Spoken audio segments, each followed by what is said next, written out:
Ang pagkain ng balot, penoy at itlog na pula ay parte na ng pang-araw-araw na pagkain ng bawat Pilipino, kung kaya't marami rin ang pumasok sa ganitong negosyo. Isa dito ang mag-asawang Leo at Josephine Datur ng tindahan ng itlog ni Kuya. 1983, nag-umpisa na kaming mag-alaga ng itik. Nung year 1987, ang population namin umabot kami ng 50,000 layers. Pero at that time, sariwa lang yung pinoproduce namin, then binebenta na namin. Nung 1997, inabot kami ng financial crisis. Tuloy ang aming production, kaso on a losing end kami. Kasabay ng kanilang paglago ay ang maraming challenges tulad na lamang ang siguraduhing stable ang kanilang market. Kung kaya naisipan nilang magproseso ng kanilang aning itlog. Dito rin nila naisipang itayo ang tindahan ng itlog ni Kuya. Hindi naglaon, naisipan din nila mag-serve ng Peking ducks.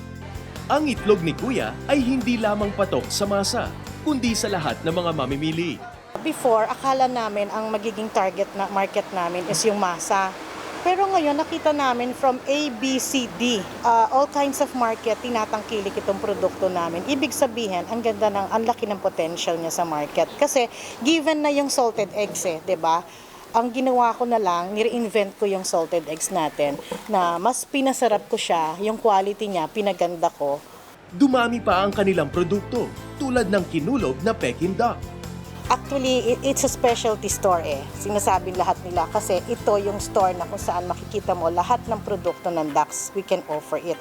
From salted eggs, balot, penoy, tapos yung leche flan namin, made of duck eggs din yan. Heto ang mga tips ni Josephine Datur na kanya ring ginamit sa pagpapalago ng kanilang negosyo.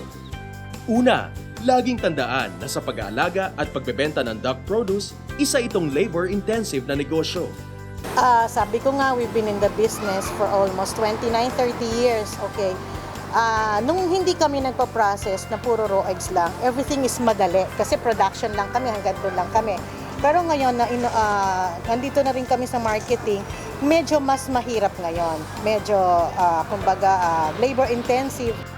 Pangalawa, siguraduhin na ang iyong mga manggagawa ay may tamang kaalaman sa bawat gawain.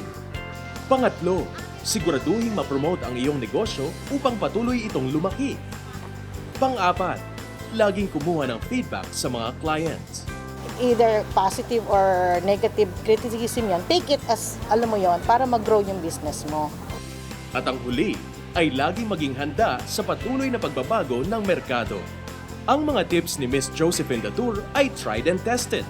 Katunayan, ang itlog ni Kuya ay mayroon ng 6 branches mula sa Laguna at Quezon City. Up next, isa pang paraan upang mapataas ang inyong kita sa pag-aalaga ng manok at iba pang hayop ay ang kaalaman sa bakuna. Tutukan!